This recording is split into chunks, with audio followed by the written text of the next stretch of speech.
She played a girl who couldn't die. This video covers the final years of Hayden Panettiere and the uncomfortable truth running underneath them, which is that nearly everything now being labeled a warning sign was something she announced herself, publicly, under her own name, long before anyone acted on it. Back in 2006, NBC built an entire network drama around 4 words: save the cheerleader, save the world, and the character at its center, Claire Bennett, sealed her own wounds shut and reset her own broken bones every time the writers tried to kill her. Audiences knew her as the one who always came back. On August 16, 2026, at a residence in Greenville County, South Carolina, Hayden Panettiere was found unresponsive at the age of 36. About the cause, officials have released nothing as of this recording.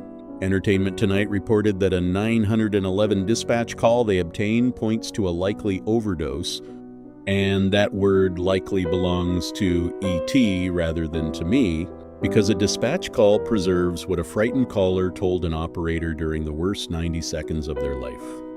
A coroner's ruling carries weight, a dispatch log carries a guess, early reporting exists, a conclusion does not, and pretending otherwise would be doing the same thing to her that the tabloids spent 20 years doing?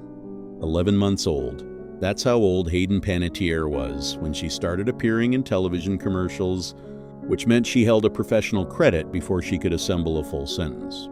Born on the 21st of August, 1989, in Palisades, New York, she arrived into a family that already understood the machinery, since her mother, Leslie Vogel, had worked as a soap actress before her, alongside her father, Skip Panettiere.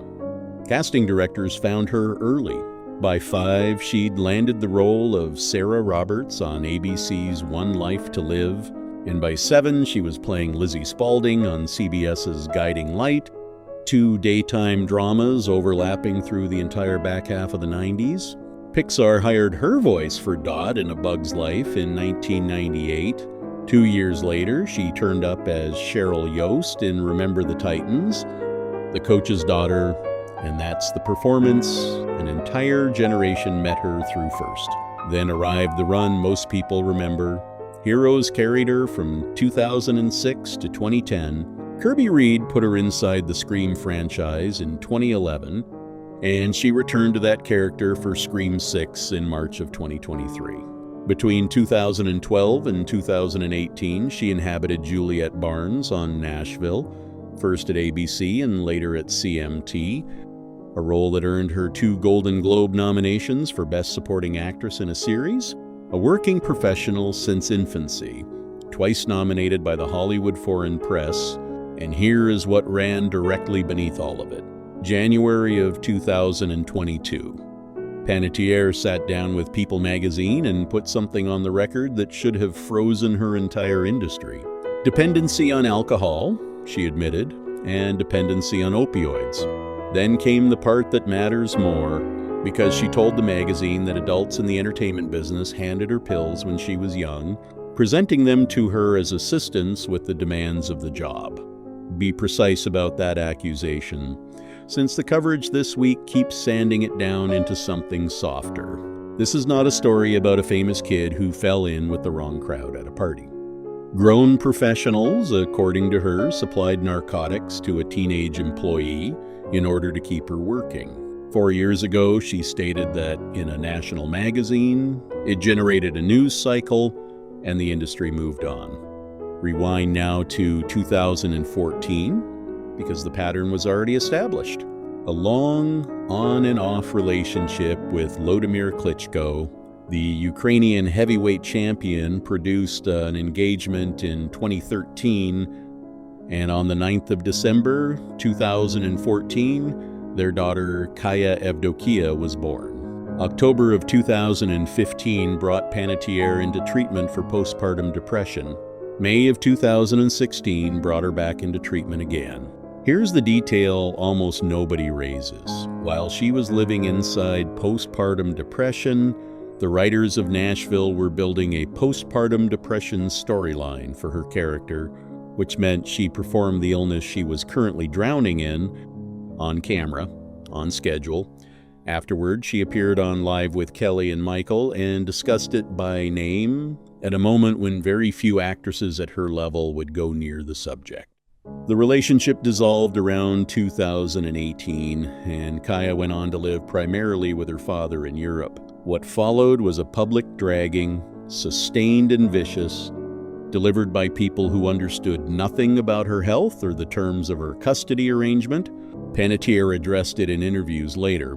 Nobody was owed that explanation, and she offered it regardless. Which brings us to the hardest stretch to narrate. From roughly 2018, she was involved with a man named Brian Hickerson. Teton County, Wyoming, produced his first arrest in May of 2019 over a domestic battery allegation, and prosecutors dropped those charges. February of 2020 delivered the second arrest, this time in Los Angeles, on multiple felony counts of domestic violence, and he later entered a plea of no contest. She spoke about that relationship afterward in public under her own name. Anyone familiar with how survivors get processed by the press when they happen to be famous understands exactly what that cost her. February of 2023 took her brother. Jansen Panettiere died on the 19th of February 2023 in Nyack, New York, at 28 years old. Reporting on the autopsy indicated cardiomegaly, an enlarged heart, along with aortic valve complications, and the death was ruled natural causes. He'd built a career of his own across Even Stevens, The Perfect Game, and The Martial Arts Kid, and he worked as a visual artist besides. Throughout the rest of 2023, his sister talked about losing him, describing grief that surfaced in her body rather than staying politely inside her head. Now, I want to push against the conversation happening right now. Videos went up within hours of her death, organized entirely around blame, asking which parent failed her, which decision doomed her, which relative should answer for it. The impulse makes sense, because a 36-year-old is gone, and people want a villain with a face and a name. She already told us where to look, though, and her answer wasn't a person at all. Her answer was an arrangement, a setup in which a human being becomes a revenue-generating employee at 11 months old, and in which, by her own account, the adult standing nearest her could pass her pills to keep the production on schedule. On the subject of Nashville, she said she hadn't felt adequately protected or met with much empathy on that set. The thread isn't a scandal. The thread is a structure. My real objection is to the phrase warning signs, because that phrase implies concealment, something buried that you'd have to excavate. What actually happened was the reverse of concealment. She disclosed the addiction, disclosed the postpartum depression, named who gave her pills and named how old she'd been, spoke about the abuse, and spoke about her brother, all of it on the record, in major outlets across a full decade. Nothing was hidden. The signs were published, indexed, and available. What went missing was anyone with power willing to treat them as information rather than as content. One last thing deserves saying, because every retrospective this week has left it out. Late 2007, at 18 years old, Panettiere paddled out into the water at Taiji, Japan, to physically disrupt a dolphin hunt. Japanese authorities responded by pursuing an arrest warrant, and she left the country. 18, staring down a government on behalf of animals with no way to speak for themselves. That is not the profile of a cautionary tale. That's somebody with a spine who kept telling the truth about her own life inside a business that pays extremely well for silence. No official cause of death has been released.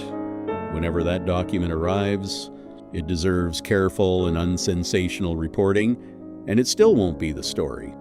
The story is that she told us repeatedly, and we clipped it into thumbnails and kept scrolling. She played a girl who couldn't die, and she was 36 years old.